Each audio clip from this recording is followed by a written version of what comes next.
Sebuah persatuan dapat terpecah, peperangan dapat terjadi, bahkan peradaban bisa hancur hanya karena sebuah berita palsu. Sudah seharusnya umat muslim mewaspadai dahsyatnya dampak dari berita palsu atau kebohongan ini. Umat dituntut mencari kebenaran berita, sehingga tidak mudah percaya dengan sebuah informasi yang diterima, agar tidak ikut serta dalam memberitakan kebohongan.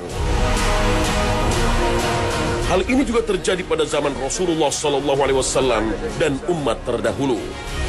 Ketika berita palsu tersebar hingga sampai di telinga para sahabat dan berakibat memecah belah kesatuan umat itu sendiri. Assalamualaikum warahmatullahi wabarakatuh. Pemirsa Khalifah yang dirahmati Allah Subhanahu wa taala.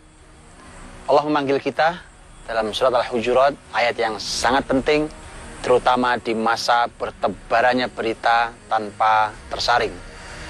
Allah Subhanahu wa taala memanggil kita dengan panggilan orang beriman, dan itu menunjukkan betapa pentingnya orang beriman untuk mendengarkan ini baik-baik. Ya ayyuhalladzina amanu in ja'akum fasiqun binaba'in fatabayyanu an tusibu qauman bijahalatin fatusbihu ala ma fa'altum nadimin. Wahai orang-orang beriman, jika datang pada kalian berita dari orang-orang fasik, maka lakukanlah tabayyun, lakukanlah pengecekan terhadap berita tersebut, agar kalian tidak ditimpa oleh hal-hal yang membuat kalian menjadi menyesal, bagaimana yang telah menimpa kaum sebelum kalian, menimpa kaum yang lain, dan kalian setelah itu menjadi orang yang menyesal. Ini adalah merupakan peringatan yang besar bagi kita semuanya sebagai orang beriman tentang masalah berita. Kemudian berita ini disifati Allah dengan ketidakjelasan. Yang satu, yang kedua adalah sumbernya orang fasik.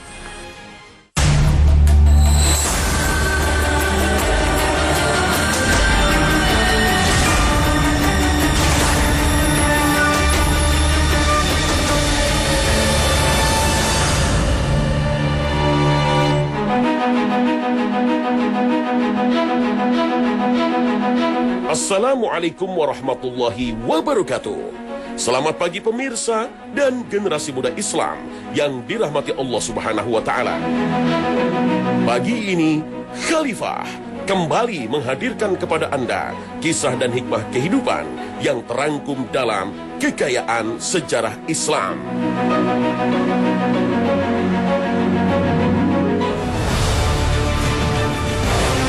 Pada tahun kelima kenabian, para sahabat mendapat ujian amat dahsyat dari kafir Quraisy.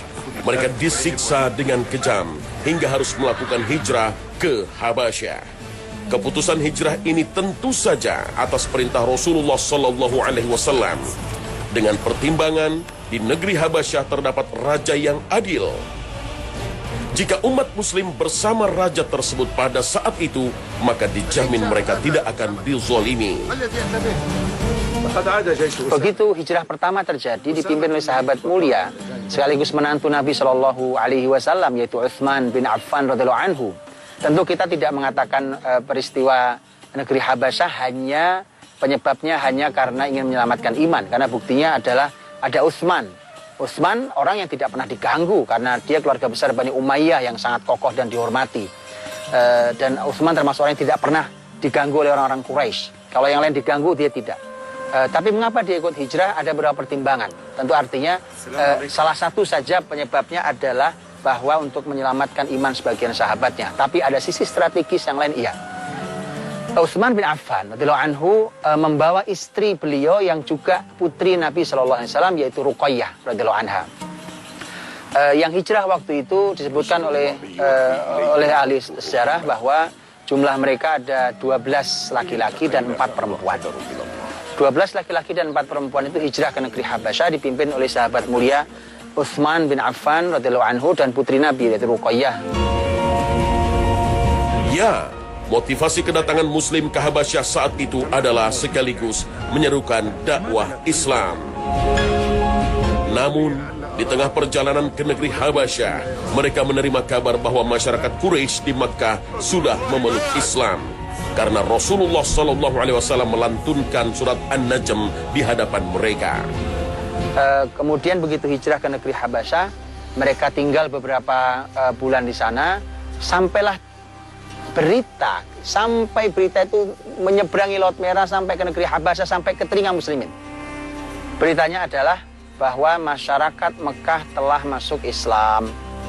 Tentu berita yang menyenangkan, membahagiakan, dan itu harapan bahwa mereka bisa segera kembali ke Mekah karena Mekah sudah kondusif karena sudah beriman. Apa yang terjadi dari berita yang masuk itu, muslimin kemudian pulang kembali ke Mekah. Mereka kembali ke Mekah, betapa terkejutnya mereka.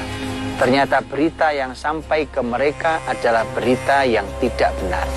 Yang benar adalah bahwa, lihat ini berita itu bisa, penampilannya bisa mengesankan benar tapi tidak benar. Ini masalah pencitraan berita.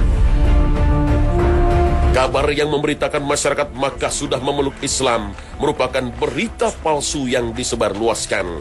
Sesungguhnya saat mengakhiri membaca surat An-Najm, Rasulullah SAW langsung bersujud yang kemudian diikuti oleh kaum Quraisy. Namun sujudnya kaum Quraisy ini bukan menandakan mereka menerima agama Islam. Rasul SAW suatu hari membaca surat An-Najm, wan najmi idza hawa ma dhalla sahibukum wa ma ghawa wa ma yantiqu 'anil hawa, dan seterusnya sampai akhir surat An-Najm. Fasjudu lillahi wa'budu, maka sujudlah dan beribadah pada Allah. Dan surat An-Najm ini adalah surat yang diakhiri dengan sujud tilawah. Surat An-Najm memang secara surat begitu kuatnya, begitu kokohnya. Allah bersumpah, bahkan dimulai dengan sumpah terhadap bintang demi bintang. Ketika bintang itu bergerak, ketika dia jadi ini sumpah Allah dan begitu kuatnya surat An-Najm. Orang-orang musyrik saat itu mendengarkan Nabi SAW membaca surat An-Najm di samping Ka'bah, kemudian mereka larut terbawa dalam alunan tema, dalam hentakan-hentakan tema surat An-Najm, sampai Rasulullah SAW mengakhiri surat An-Najm dan mengakhirinya dengan sujud. Begitu Nabi sujud, orang-orang Quraisy tidak kuasa untuk tidak sujud seperti Nabi SAW juga sujud. Maka bersujudlah mereka beramai-ramai. Begitu mereka sujud beramai-ramai, itulah maka lihat pemandangannya. Nabi sujud, orang-orang kafir Quraisy juga ikut sujud. Nah, peristiwa itu begitu dipotret, kemudian diberitakan bahwa beritanya adalah orang-orang Quraisy masuk Islam. Berita yang tidak dicari kebenarannya itu membuat pasukan muslimin yang semula ingin menyebar syariat Islam ke Habasyah jadi kembali ke Mekah.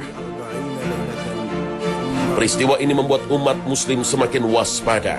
Maka umat pun merencanakan dakwah dan hijrah kedua dengan jumlah yang lebih banyak, yakni 83 pasukan laki-laki dan 18 perempuan.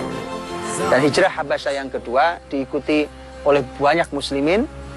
Saat itu disebutkan dalam angka sebagian riwayat sejarah, dikatakan bahwa 83 laki-laki dan 18 perempuan yang dipimpin oleh sahabat mulia Ja'far bin Abi Thalib radhiyallahu anhu. Maka inilah bahayanya berita yang hanya sebuah potret, hanya sebuah gambar, kemudian diberitakan, ditulis beritanya begitu kurang lebih, diberitakan dengan cara tidak benar, itu membahayakan muslimin. Karena bisa dibayangkan, mereka yang berharap, mereka kecewa, ternyata berita yang tidak benar. Kemudian bahkan bisa membahayakan, karena mereka sudah tenang, nyaman di negeri Habasyah, bisa beribadah semau mereka. Ternyata kemudian mereka pulang dan dalam ancaman bahaya, karena orang-orang Quraisy malah semakin keras tekanannya kepada muslim.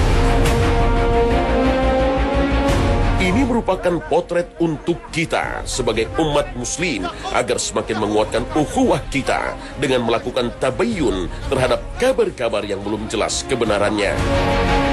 Karena bisa jadi kabar-kabar tersebut disebarluaskan oleh oknum tertentu untuk melemahkan umat, seperti yang terjadi pada peristiwa Perang Uhud. Kabar palsu apa yang tersebar pada saat itu? Pada Perang Uhud di tahun ketiga Hijriah, pasukan muslim sebanyak 700 orang melawan pasukan kafir Quraisy sebanyak 3.000 orang. Pertempuran yang terjadi di Gunung Uhud ini dipimpin langsung oleh Rasulullah SAW di barisan Muslimin dan Abu Sufyan di barisan kafir Quraisy. Berkaca pada kemenangan perang Badar 1 tahun sebelumnya, Rasulullah SAW mengatur strategi demi kemenangan umat Muslim.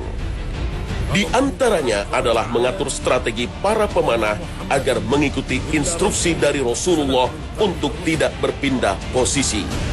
Kemudian di awal hari Muslimin menang dengan sangat mudah karena Muslimin menguasai medan dengan sangat baik dengan strategi yang disampaikan Rasul Shallallahu Alaihi Wasallam, dengan Muslimin yang menjadikan Uhud sebagai punggungnya dan menempatkan 50 pemanah ahli di atas Bukit Ainain di bawah pimpinan Abdullah bin Jubair radhiyallahu anhu, dan kemudian Muslimin dengan sangat mudah Muslimin menang.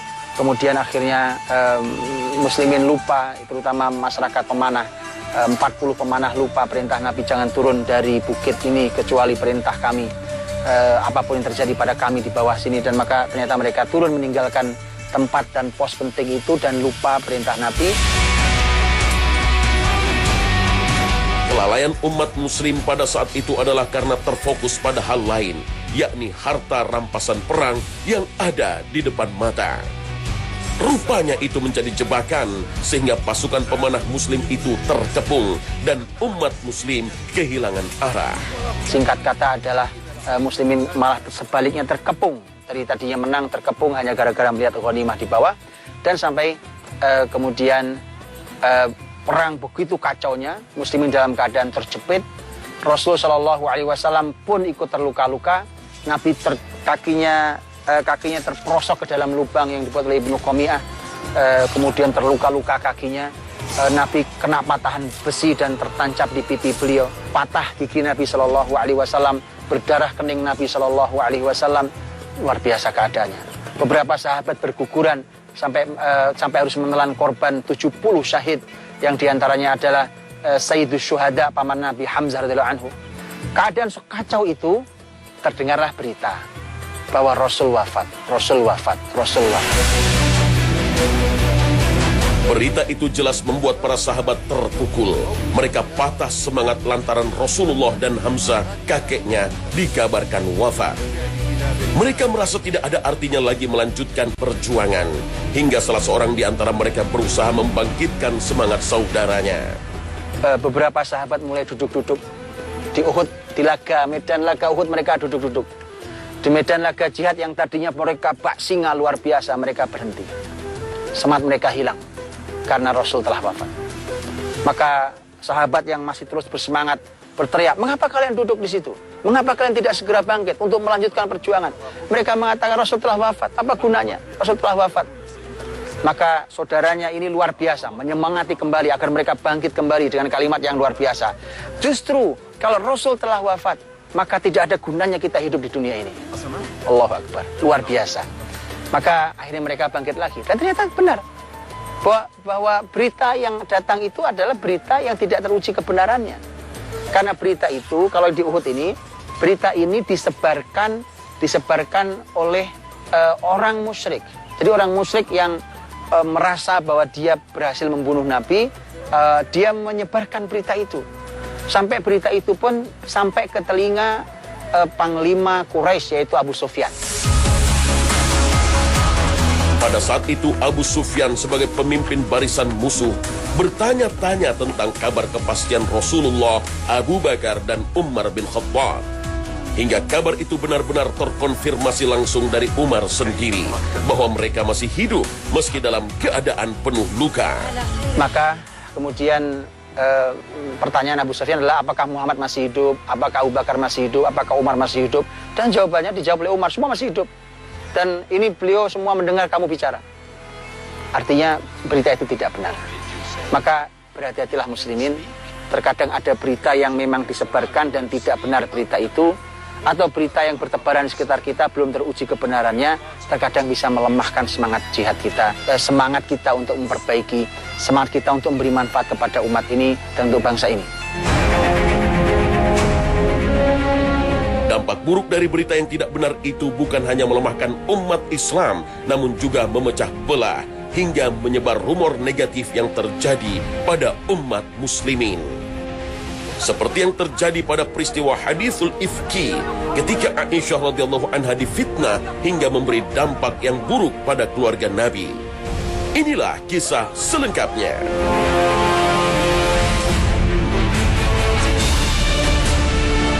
Berita palsu juga menimpa keluarga Rasulullah SAW ketika istrinya, yakni Aisyah radhiyallahu anha, difitnah berselingkuh dengan lelaki Muslim lain yang bernama Safwan bin Mu'attal. Berita yang menggemparkan itu jelas membuat Muslim terkejut. Bahkan Rasulullah yang begitu menyayangi istrinya tidak berdaya dengan fitnah keji itu. Peristiwa yang memang nyata-nyata disebut juga peristiwa kalau ini sengaja disebarkan. Kalau ini adalah berita yang sengaja disebarkan dan ini adalah bahkan dikenal dengan hadithul ifki. Al-ifki artinya bohong besar.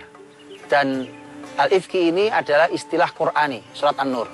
Peristiwa yang sering kita sampaikan tentang bagaimana Aisyah sengaja dituduh, ditebarkan berita bahwa Aisyah berbuat zina dengan sahabat mulia Safwan bin Mu'attal radhiyallahu anhu.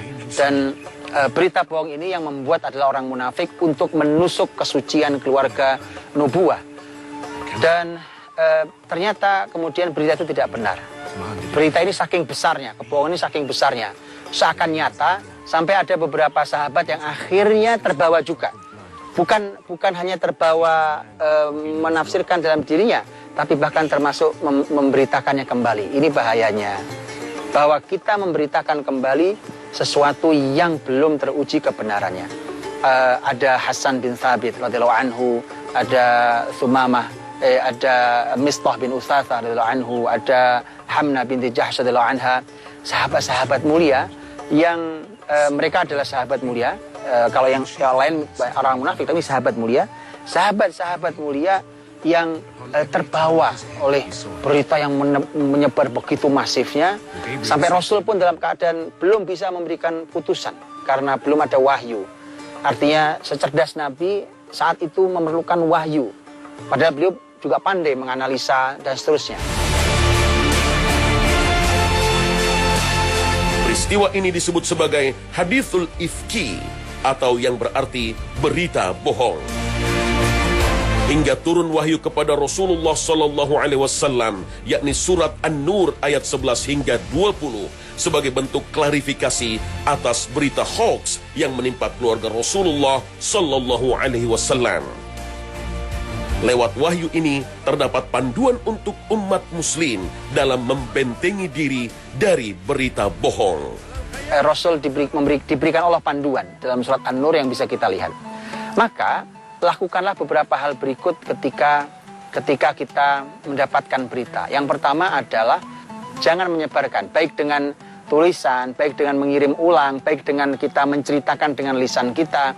Jangan menyampaikan, karena kalau ternyata yang kita sampaikan salah, maka kita ikut menebarkan kesalahan. Kalau yang kita sampaikan ternyata adalah kebohongan, maka kita termasuk pembohong. Sebenarnya hadis Nabi. Jadi jangan terburu-buru menyampaikan kembali berita itu. Yang kedua adalah menahan lisan. Menahan lisan.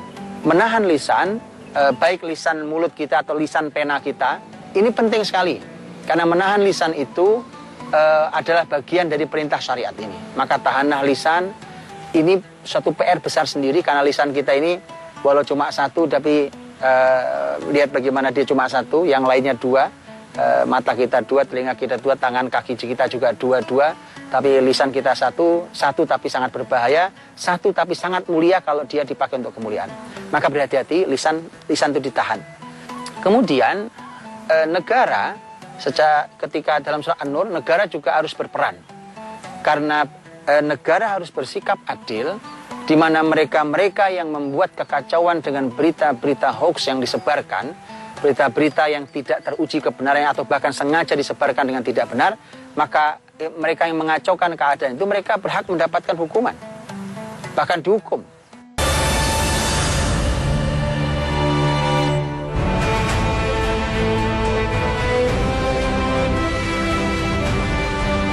Sahabat-sahabat Nabi yang ikut terlibat menyebarkan dicambuk 80 kali.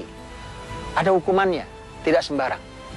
Kemudian setiap ada berita maka harus ada saksi. Harus ada saksi, terutama hal-hal yang berhubungan dengan kehormatan. Kehormatan muslim. Menuduh seseorang berbuat zina itu sangat berat. Maka harus ada saksinya, saksi yang betul-betul bisa dipercaya, nyata bahwa terjadi. Dan yang terakhir adalah memiliki husnudzon, baik sangka. Berbaik sangka itu syariat. Berbaik sangka. Bahkan para ulama mengajari kita agar kita kita ini memberikan alasan-alasan bagi saudara kita, kecuali kepada orang yang memang al-mujahirun. Mujahirun adalah orang-orang yang berbuat dosa tetapi mereka mengumumkan dosanya. Kalau itu tidak perlu kita berbaik sangka karena dia sudah mengumumkan sendiri dosanya. Itu al-mujahirun. Maka berbaik sangka, husnudzon kepada saudara adalah merupakan cara agar kita tidak mudah menjadi salah satu pelaku yang menyebarkan berita yang tidak benar. Ini syariat. Ini bukan sebatas ajaran sosial, bahwa ternyata betapa mulianya Islam, karena Islam tahu bahwa masalah berita dan penyebarannya berdampak sangat buruk bagi pribadi, bagi keluarga, bahkan bagi masyarakat dan negara. Wallahu ta'ala alam bishawab. Semoga Allah menjaga kita semuanya. Assalamualaikum warahmatullahi wabarakatuh.